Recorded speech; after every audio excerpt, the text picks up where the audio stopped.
Dentistry has changed a bit over the years. I've been practicing for 40 years now, and over that time, a lot of change has happened.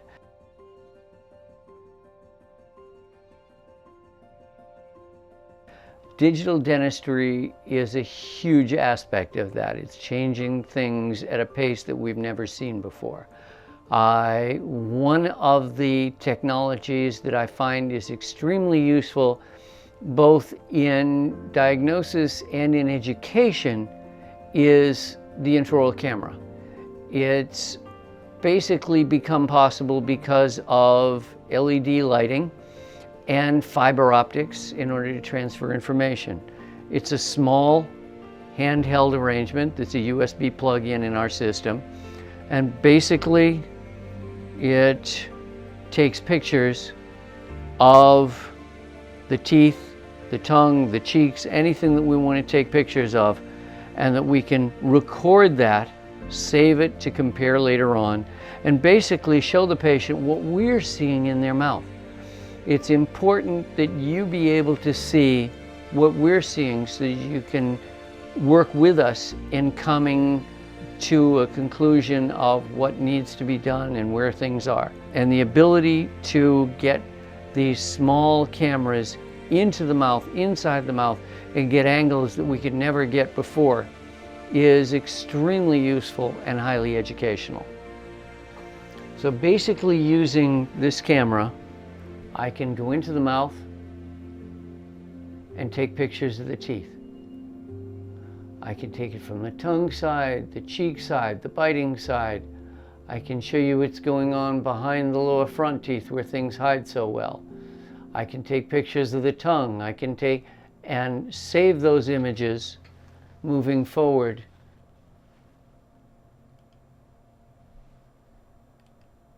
And then utilize them to diagnose and to educate and to see what's going on inside your mouth, and really make everything quite visual and accessible in terms of information. Of all the digital technology that's come into dentistry in the last couple of decades, the one that's impacted me the most and my patients the most is CADCAM, computer-aided design, computer-aided machining. This is a CEREC machine. It's basically used to image the mouth, the upper jaw, the lower jaw, how they come together in order to fabricate crowns in a day. So that I can fabricate a crown in a single day before you leave the office again. It's done. No temporaries, no group impressions, it's all done digitally. Basically, it can also fabricate, what it fabricates are all porcelain crowns so that I can maintain more of the original tooth structure. The ability to camouflage it in your mouth is much better than the older crowns that used to have metal underneath them, and that had to be opaqued out and made it so that the teeth didn't look quite as natural. This can look much more natural along the way. Basically, we go in and image upper jaw, lower jaw, and how the bite comes together.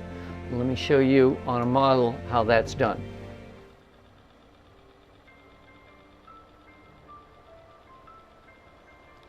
You hear the music? That's actually the computer talking to me.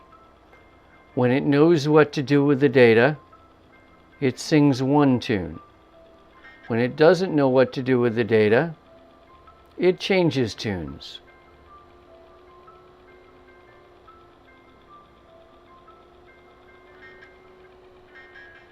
You heard that change in tune.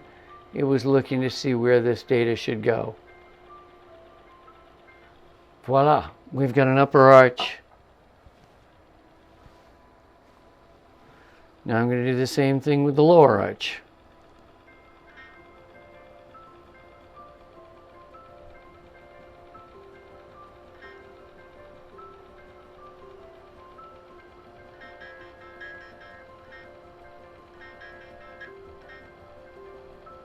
The more data that's in here, the more likely it is to be searching for where the new data belongs. Okay.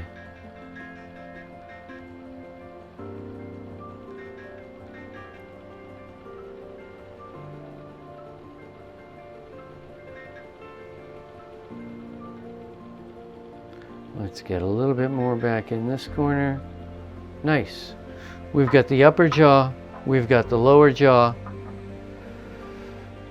Now I'm going to show how they come together.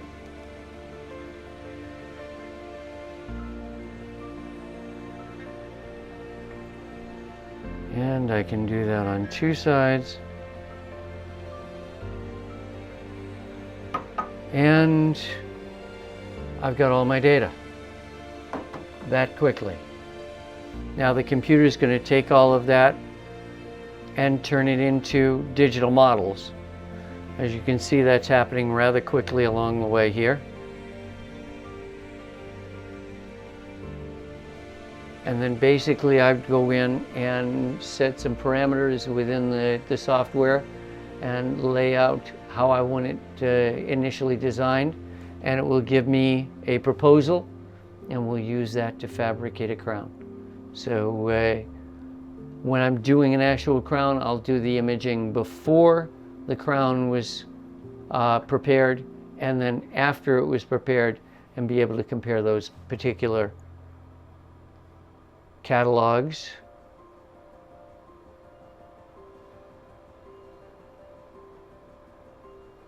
And it's just about to come up with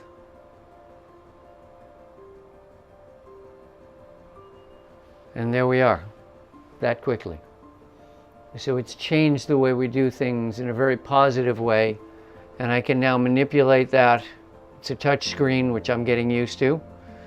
This is the third iteration of the hardware that I've worked with over the years, but it's amazing detail. And I can make it as big as I need to, and if you can see it, you can fix it. This is another aspect of digital technology. It's called a Tscan, and it basically registers how you bite. Now, a lot of people currently are stressed, and one of the ways stress shows up in your body is clenching the teeth together, which can cause a fair amount of damage along the way there. So the more we understand about how your bite works and are able to visualize that and understand it better, the more we can help to mitigate any issues that are coming about because of that. Now this is mouthpiece that's used.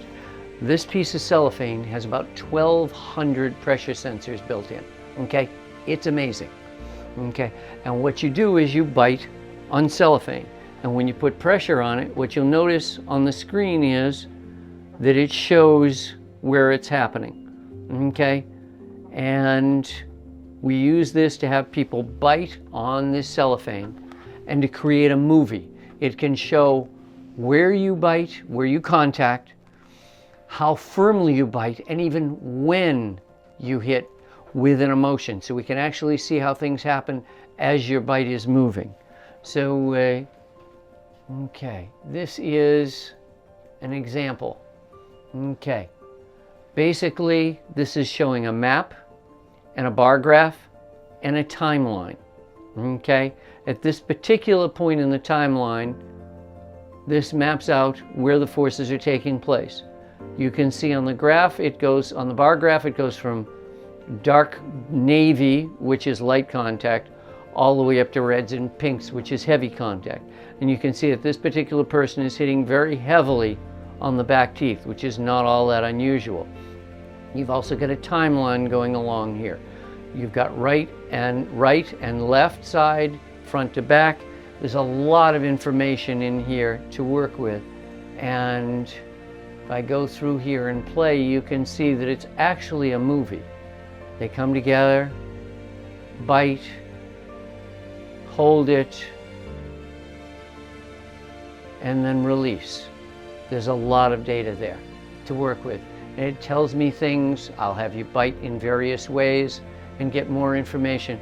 But it's amazing technology to actually help you visualize, and me to visualize, what's going on in the occlusion, in the bite, so that we can make changes if necessary, or leave it be if necessary.